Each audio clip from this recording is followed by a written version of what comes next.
तरुणाईला नशेसाठी ट्रेमिमाइड इंजेक्शनची जादा दराने विक्री करण्यासाठी ऑनलाईन मागून त्याचा साठा केल्याचा धक्कादायक प्रकार उघडकीस आलाय।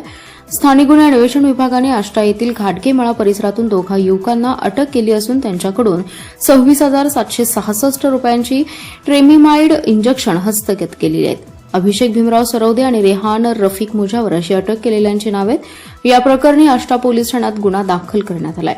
जिल्ह्यातील वाढत्या नशेखोरीवर नियंत्रण मिळवण्यासाठी पोलीस अधीक्षक तुषार दोशी यांच्या निर्देशानुसार स्थानिक गुन्हे अन्वेषण शाखेचे पोलीस निरीक्षक संजीव झाडे यांनी याकरिता स्वतंत्र पथक स्थापन केले। पोलीस उपनिरीक्षक महादेव पवार यांच्या पथकातील पोलीस कर्मचारी संजय पाटील आणि अभिजित ठाणेकर यांना आष्टा हद्दीतील घाटगेमळा परिसरातील श्रीराम नाश्ता सेंटर समोर दोघेजण दुचाकीवरून नशेचे इंजेक्शन विक्रीकरिता येणार असल्याची माहिती मिळाली। त्यानुसार शनिवारी सकाळच्या सुमारास पोलिसांनी परिसरात सापळा लावला। काही वेळाने दुचाकीवरून दोघेजण येऊन थांबले। त्यांच्या हालचाली संशयास्पद वाटल्याने पोलिसांनी त्यांना तातडीने ताब्यात घेतलं। त्यांच्याकडील साहित्याची तपासणी केली असता त्यांच्याकडे असलेल्या कापडी पिशवीत ट्रेमिमाइड इंजेक्शनच्या 78 बाटल्या आढळल्या। सदर इंजेक्शन विक्री करण्याचा परवाना दोघांकडेही नव्हता। पोलीस चौकशीत इंजेक्शनच्या बाटल्या संशयितांनी ऑनलाईन मागवल्याचं निष्पन्न झालं।